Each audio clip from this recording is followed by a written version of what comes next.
কিভাবে মা ছাড়াই দ্রোণীতে জন্ম হয় গুরু দ্রোণে। মহাভারতের দ্রোণাচার্য বা গুরু দ্রোণ হলেন পাণ্ডব ও কৌরবদের গুরুদেব। মহারাজ পাণ্ডুর 5 পুত্র ও মহারাজ ধৃতরাষ্ট্রের 100 পুত্রকে অস্ত্র শিক্ষায় শিক্ষিত করেন তিনি। গুরু দ্রোণের পিতা হলেন মহামুনি ভদ্রাজ।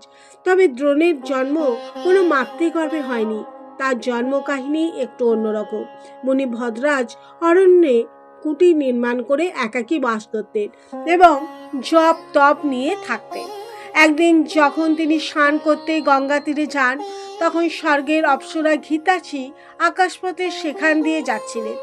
অপূর্ব সুন্দরী ঘিতাচিকে দেখে মুনি তার দিকে তাকান, আর তখনই দক্ষিণ পবনে ঘিতাচির দেহের বস্ত্র উড়ে যায়। অপরূপা সুন্দরী ঘিতাচিকে ওই অবস্থায় দেখে মুনি কাম মোহিত হয়ে পড়েন এবং বীর্যস্খলন হয়। তা চিন্তিত হয়ে মুনি তাড়াতাড়ি সামনে একটি দ্রোণী বা গামলা দেখতে পেয়ে সেটিতেই তার বীর্য রাখেন, আর তখনই মুনির বীর্য থেকে সেই দ্রোণী বা গামলার মধ্যেই একটি পুত্র সন্তানের জন্ম হয়। দ্রোণীর মধ্যে জন্ম হওয়ায় সেই পুত্রের নাম রাখা হয় দ্রোণ।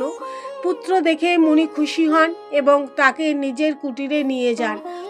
তারপর ভদ্রাজ মুনি একাই পুত্র দ্রোণকে বড় করেন এবং বেদ বিদ্যাসহ সমস্ত শাস্ত্র শিক্ষা দিয়ে পণ্ডিত করে তোলেন।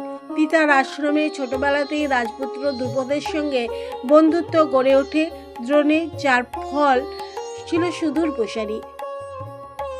তথ্যসূত্র কাশিদাসী মহাভারত আদি পর্ব।